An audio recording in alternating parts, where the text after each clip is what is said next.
همین چیزو معقول بودم شدتر بعد همین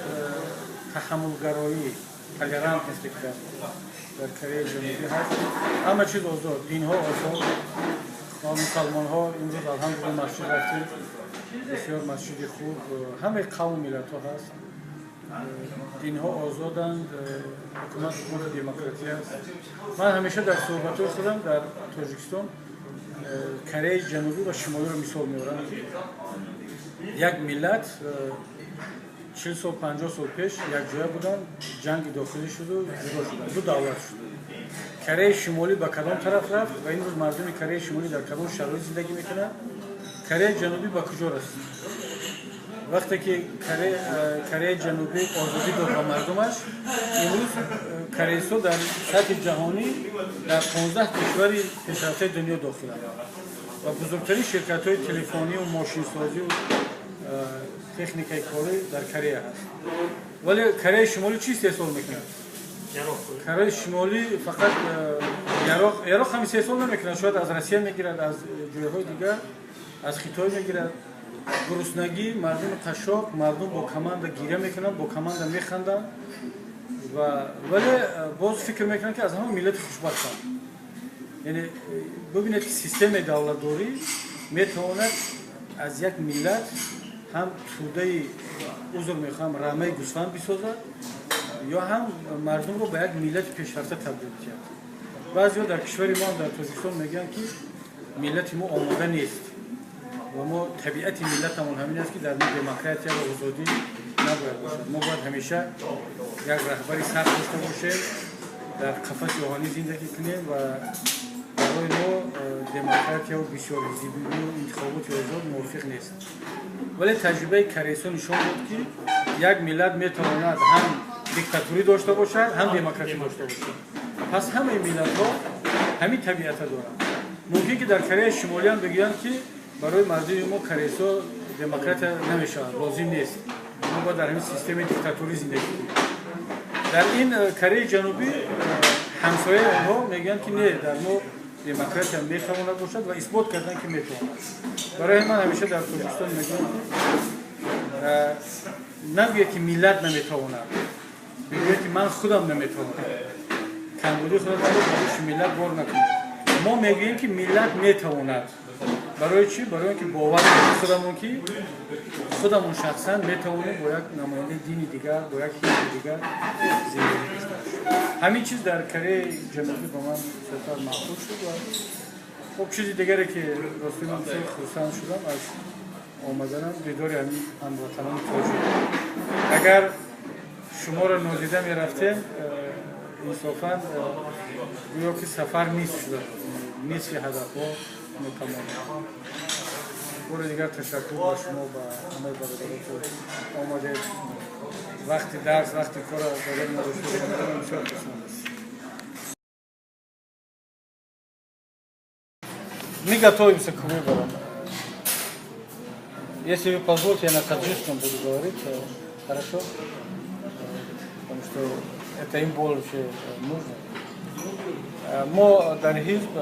انتخابات رو تیار شده ساده منطقه همگی 4 ماه موند در این 4 ماه تمام کمیسیون انتخاباتی رو ما ناظر نبودت اعضای کمیسیون تیار کرده شده اگر اجازتی هست که نماینده حزب هم در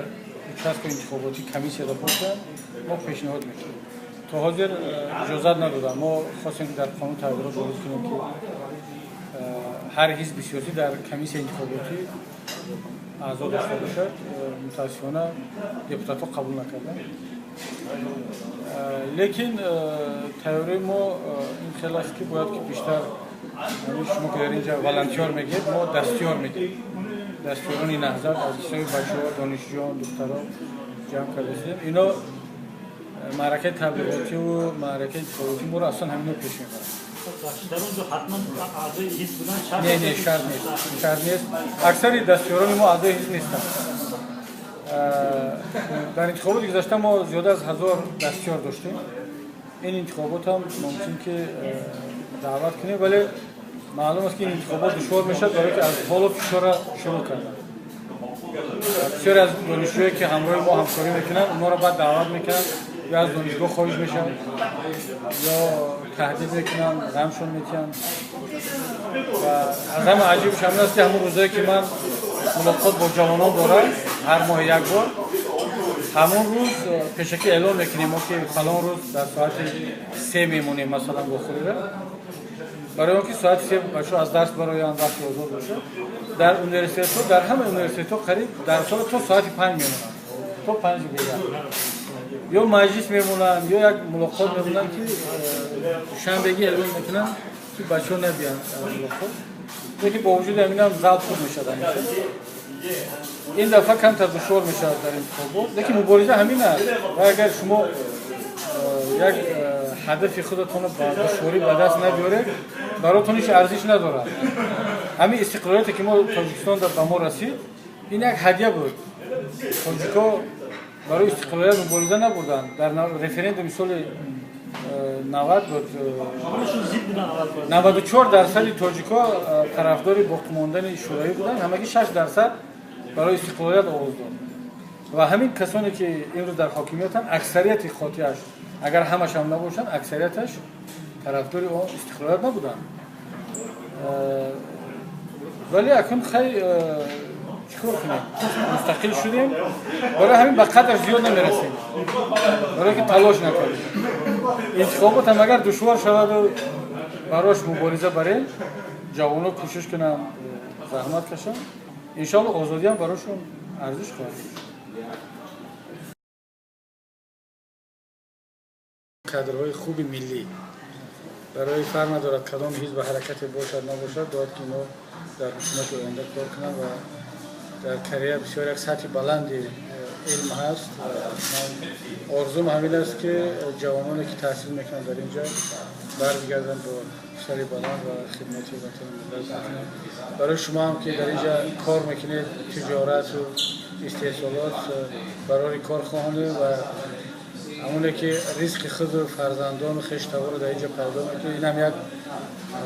مبارزه است جهاد است این هم کاری ثواب است هجرت به خاطر هدفهای نیک برابر هجرت در راه خدا هست خودتون اهل علم است دیگه فرمید و انشاءالله که در حق مردم هم دعا کنید و ما انشاءالله وعده میتونیم که در سفرهای بعدی که آمدیم حتما باید زیارت خدا نگهبان تو باشد دعا کنیم اگر با اجازهتون یگان نفر هم دعا کنید نباشد شما الحمدلله الذي أطعمنا وأسقانا وجعلنا سلامات بشكر